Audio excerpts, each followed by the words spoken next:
Assalamualaikum warahmatullahi wabarakatuh. Hasil konsultasi belajar Selasa 1 September. Konsultasi belajar kemarin kurang lebih yang kita bahas adalah seperti ini. Pembelajarannya tetap pembelajaran yang sudah kita lakukan, yaitu materinya masih tentang fi'il mudhari, fi'il amr, dan maf'ul bih. Kemarin Miss menjelaskan bahwa menegaskan lagi kalau fi'il mudhari itu ada kata akan atau sedang. Jika dalam suatu kalimat ada kata, kalau suruh menerjemahkan ya, jika diminta menerjemahkan ke dalam bahasa Arab misal. Nah, di sini ada kata akan atau kata sedang, berarti sudah dipastikan kalimat tersebut merupakan fi'il mudhari. Kalau bahasa Arabnya fi'il mudhari. Dan fi'il mudhari tersebut terletak di awal kalimat paling depan atau sebelum subjek. Jadi fi'il mudhari'nya dulu. Kemarin ada beberapa yang tertukar ya. Ingat, fi'il mudhari'nya dulu dan biasanya diawali dengan huruf ya. Contohnya, Hasan sedang pergi ke sekolah. Contoh, seperti apa tulisannya? Bukan Hasan dulu, bukan subjeknya dulu. Subjek itu nama orang ya. Jadi bukan Hasannya dulu, tapi sedang pergi. Sedang pergi apa? Dari kata dhahaba. Jadi yadhabu. Yadhabu baru Hasan. Nah, kemudian ke sekolah, ke ila sekolah. Nah, yang di belakang ini, keterangan ini yang di belakang disebut dengan maf'ul bih.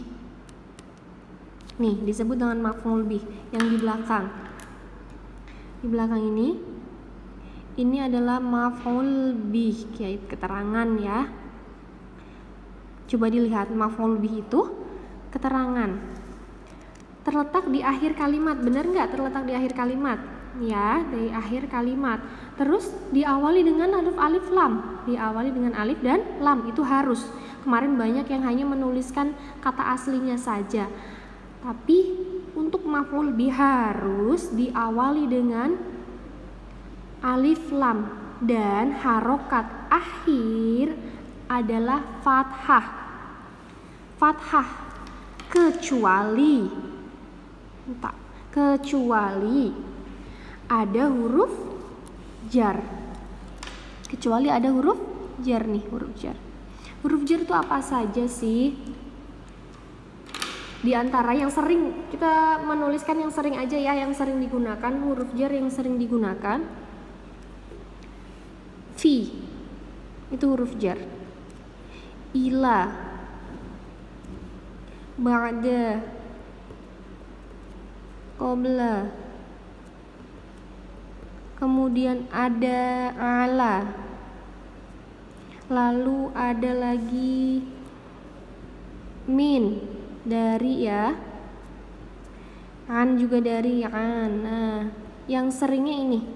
Tapi ada juga amama, waro'a, itu ada di belakang, di depan. Ini disebut huruf jar. Nih, Miss kotakin di sini. Yang sering digunakan aja. Miss sebutkan yang sering kita gunakan, yang sering Miss buat sebagai soal ini huruf jar. Jadi, maf'ul bih di belakang nih keterangan, jika di depannya ada huruf jar, ilah masuk huruf jar nggak nih? Masuk daftar huruf jar ya, ilah. Karena ilah termasuk ke dalam huruf jar, maka harokat akhir menjadi kasroh. Ini harokat akhir menjadi kasroh. Jadi bukan madrosata tapi madrosati karena ada huruf jar di sini. Ya, kalimat ini huruf jar. Itu fi'il mudhari. Jadi kalau besok ada soal, titik-titiknya ada di depan nih. Titik-titik Hasan ilal madrasati. pilihan gandanya A. Dhahaba, B. Idhab, C. Yadhabu, D. Yadhabi. Jawabannya yang ada ya di depan dan lemah. Yadhabu. Hafalkan tabel kata asli, fi'il mudhari dan fi'il amr yang sudah di-share di grup ya. Hafalkan kalimat kata-kata itu. Nanti untuk ujian prakteknya Miss akan minta kalian menghafalkan beberapa dari kata tersebut. Lanjut ke fi'il amr. Fi'il amr biasanya kalau di bahasa Indonesia itu yang ada lah-lahnya di belakang. Bukan sekolah, bukan ya itu kata asli. Contoh, duduklah, makanlah, keluarlah, pergilah. Nah, itu disebut dengan fi'il amr. Fi'il amr itu letaknya setelah subjek. Kalau fi'il mudhari sebelum subjek, ini subjek, ini sebelumnya. Fi'il mudhari. Kalau fi'il amr setelah subjek kalau ada subjeknya. Kadang kayak di LKS kemarin Miss nggak pakai subjek. Berarti dia langsung aja. Langsung ke fi'il amr. Fi'il amr dan biasanya diawali dengan huruf alif. Ada sih beberapa yang enggak, contohnya kayak tidur ya. Tidur itu ada 6 untuk fi'il amrnya. Contohnya seperti apa? Misal dari kata ini aja nih, yang tadi. Ya Hasan, kan subjek dulu ya. Yang pertama. Pakai merah aja deh. Ya Hasan.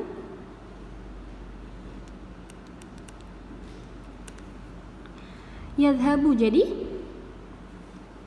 fi'il amrnya idhab. Idhab ila. Kalau maf'ul bihnya sama, madrasati. Bisa juga madrasata jika di sini nggak pakai ila. Kalau di sini nggak pakai ila, idhabil madrasata. Tapi kalau lebih mudahnya kalian gunakan aja huruf jar, tinggal mengganti harokat akhir menjadi kasroh. Harokat akhirnya menjadi kasroh karena ada huruf jar. Dan terakhir yaitu maf'ul bi. Nah, ini maf'ul bi. Sudah dijelaskan tadi ya, terletak di akhir kalimat. Nih, ini maf'ul bi terletak di akhir kalimat, dia berupa keterangan. Tidak mesti tempat, bisa jadi apa juga yang dilakukan. Kemudian akhirnya sebenarnya fathah, tapi bisa juga menjadi kasroh jika, ingat, kalau ada huruf jar, nih daftarnya, kalau ada kata ini sebelum maf'ul bi, ini sebelum ya, sebelum maf'ul bi berarti harokat akhir harus kasroh. Ingat, harus ada alif lam, harus ada alif lam. Contohnya di pilihan ganda, misal ada soal pilihan ganda, contoh ya, contoh soal.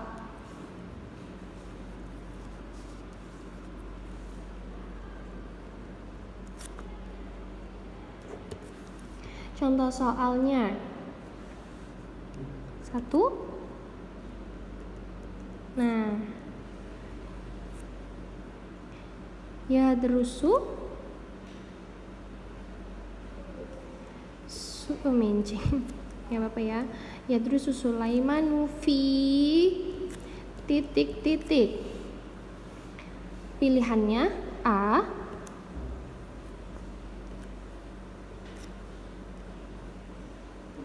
al-madrasati, B, al-madrasatun, C,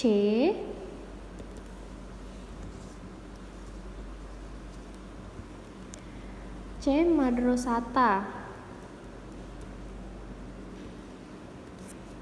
D, al-madrasatu. Coba, ada contoh soal seperti ini. Yang dicari apa sih? Kalau yang di belakang berarti apa yang dicari? Tadi yang terletak di paling belakang. Yaitu ini yang dicari adalah maf'ul Maf'ul bih tadi apa? Terletak di akhir kalimat, harus diawali dengan alif lam. Cari yang awal dengan alif lam. Nih ada 3. Lanjut lagi. Dan harokat terakhir fathah. Namun jika ada huruf jar, harokat akhir menjadi kasroh. Ada huruf jar nggak? Soalnya ada huruf jar nggak? Ada ya, ini ada huruf jar. Menjadi kasroh karena yang mana? Depan alif lam, akhir kasroh yang A. Gampang ya?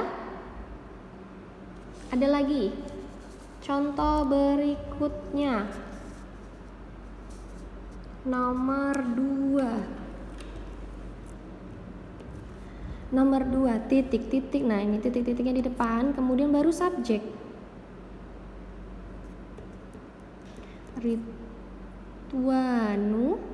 Ridwan, jangan dicari artinya ya. Ridwan ya artinya Ridwan. Al-fasla. Nih, ini yang dimaksud tanpa huruf jar, akhiran harokatnya fathah. Nggak ada huruf jar di sini ya. Nggak ada huruf jar, jadi akhirannya fathah. Nih, akhirannya fathah karena tanpa huruf jar. Titik-titik Ridwan al-fasla. Pilihannya yang A. Dakhola. Apa sih dakhola? Masih ingat nggak? Masuk. Dakhola terus udkhul. Yang C. Yadkhuli. Yang D. Yadkhulu.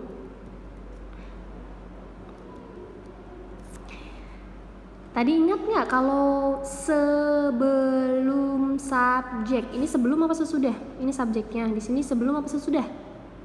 Sebelum. Yang sebelum subjek dan terletak di awal kalimat disebut kalimat fi'il apa tadi? Fi'il yang mana? Di awal kalimat sebelum subjek yang mudhari. Cirinya diawali huruf ya. Cari yang diawali huruf ya.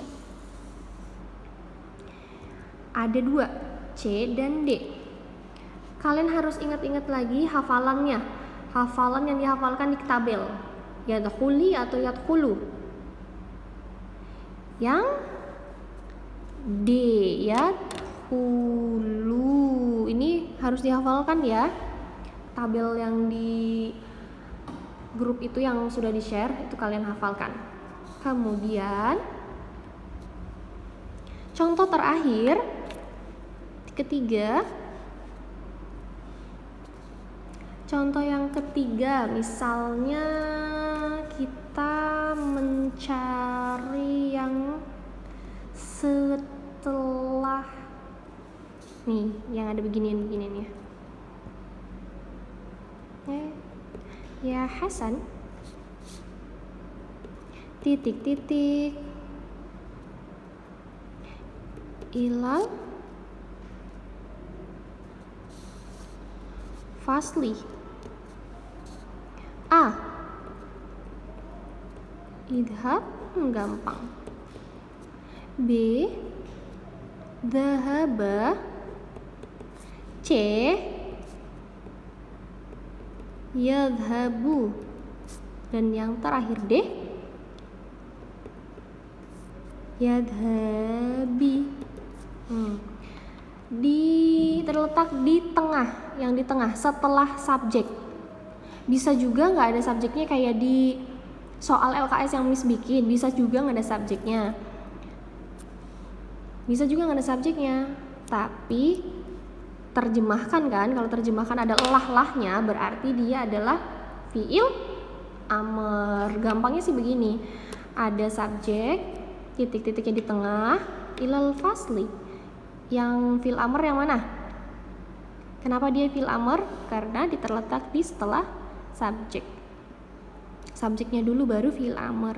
Kalau yang setelah, pokoknya kalau yang di tengah begini itu yang dicari adalah fiil amr. Kalau subjeknya dulu fiil amr. Yang mana yang diawali dengan huruf alif? Yang A. Nah, seperti ini. Mudah ya. Pokoknya kalian harus hafalkan materi fiil amr dan fiil mudhari. Kata-kata itu yang ada di grup yang sudah Miss bikin tabel, tolong kalian tulis dan kalian hafalkan. Wassalamualaikum warahmatullahi wabarakatuh.